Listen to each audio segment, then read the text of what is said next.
আসসালামু আলাইকুম। শর্ট হ্যান্ডে অবশ্যই আপনাকে অগ্রগামী হতে হবে, কেননা যদি আপনি শর্ট হ্যান্ডে অগ্রসর না হন তাহলে আপনি কোথাও অগ্রাধিকার পাবেন না। আর আমরা কিভাবে অগ্রগামী হয়ে অগ্রাধিকার পাব সেটাই আলোচনা করব লেসন 54-তে। তো শুরু করার আগে বরাবরের মতোই বলে নিচ্ছি, আপনারা যারা নতুন তারা দয়া করে আমার চ্যানেলটি সাবস্ক্রাইব করবেন, আর যারা সাবস্ক্রাইব করেছেন তাদেরকে অসংখ্য ধন্যবাদ। তাহলে কথা না বাড়িয়ে চলুন শুরু করা যাক। লক্ষ্য করুন, যদি কোনো বাংলা শব্দে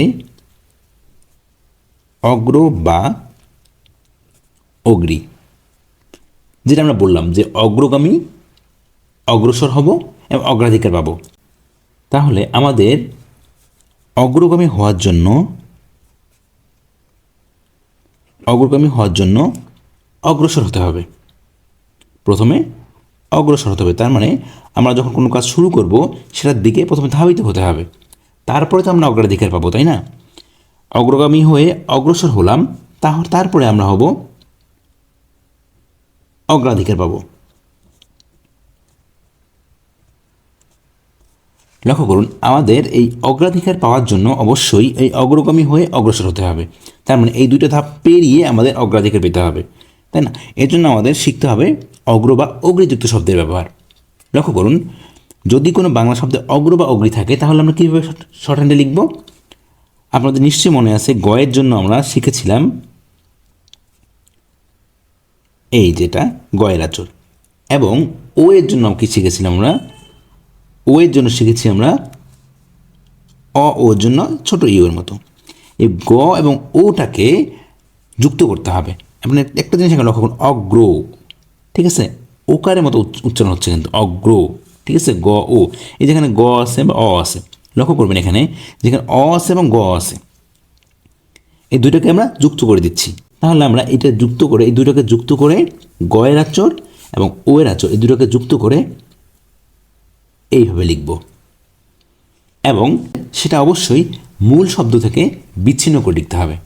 দিচ্ছি, লক্ষ্য করুন যে আমরা অগ্রগামী, অগ্রসর, অগ্রাধিকার লিখেছি, এগুলোই আমরা উদাহরণ হিসেবে ব্যবহার করছি। লক্ষ্য করুন, আমরা অগ্রগামী হব কীভাবে? তাহলে আমরা বলেছি অগ্রর জন্য শিখলে আমরা এই আচর দিতে হবে, এই আচর। তাহলে আমরা লিখব কি? প্রথমে অগ্র, এই যে অগ্রর জন্য এই যে গ আকার দিলাম, এই যে অগ্র, ঠিক আছে। তাহলে গামী, এই যে গ আকার ময়ের শিখরে মি, এই যে গামী, অগ্রগামী। অগ্রগামী হলাম, এখন আমরা অগ্রসর হব। লক্ষ্য করুন, আবার এই যে অগ্র, এই যে অগ্র, এটা দিয়ে অগ্র বুঝলাম আমরা স্বর, দন্তস্ব র, এই যে অগ্রসর, অগ্রসর হয়ে গেল। এবার অগ্রাধিকার, লক্ষ্য করুন এবার কিন্তু অগ্রা আছে কিন্তু, ঠিক আছে, অগ্র বা অগ্রা দুটো একই, কিন্তু যেহেতু অগ্রা আছে আমরা এটা এই আচরই ব্যবহার করবো এখানে, অগ্রা।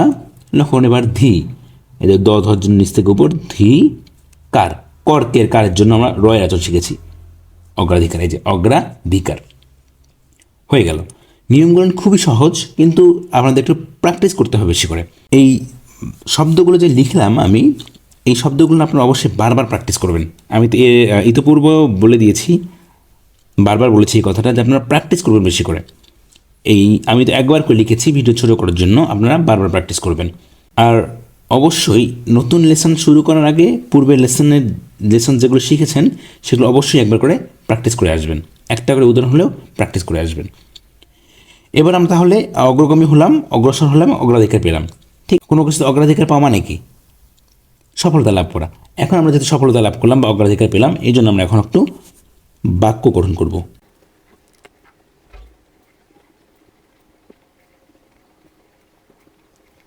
লক্ষ্য করুন, আমরা লিখেছি অগ্রাধিকার ভিত্তিতে কাজ করলে কাজের অগ্রযাত্রা হবে। তাহলে লক্ষ্য করুন, আমরা যে অগ্রাধিকার লিখলাম, তাহলে এই অগ্রাধিকার, অগ্রার জন্য এই যে গ, অগ্রা, এ ধি, অগ্রাধিকার ভিত্তিতে, ঠিক আছে। তাহলে ভয়ের আছে নিশ্চয় মনে আছে, ভয়ের শিখে ভি, তয় শিখে তি, তয় করে তে, তয় ভি, তয় শিকার, তয় কে তে, ভিত্তিতে, তাই না? কাজ, ক আকার, এই যে জ, কাজ করলে, ক র লয় করলে, করলে, তাহলে কাজের, যে ক আকার বর্গের জয়কে যে র, কাজের অগ্রযাত্রা, আবার অগ্র পেলাম আমরা, অগ্র জায়গায় যা তয়রে পাকার, এই যে যাত্রা, একটু বড় করে দেবেন, যাত্রা হবে, সহায়ক ক্রিয়া ব্যবহার হবে, যাত্রা জ আকার তয়রে ফাকার, যাত্রা হবে। এই তো হয়ে গেল, অগ্রাধিকার ভিত্তিতে কাজ করলে কাজের অগ্রযাত্রা হবে। এই বাক্যগুলো আপনারা বারবার লিখে প্র্যাকটিস করবেন, আর অবশ্যই শর্ট হ্যান্ড থেকে একবার করে বাংলায় কনভার্ট করবেন, তাহলে খুব দ্রুত আরও শিখতে পারবেন। আজকে আর ভিডিও দীর্ঘায়িত করছি না, আজকে এ পর্যন্তই, দেখা হচ্ছে পরবর্তী ভিডিওতে। সে পর্যন্ত ভালো থাকবেন, আল্লাহ হাফেজ।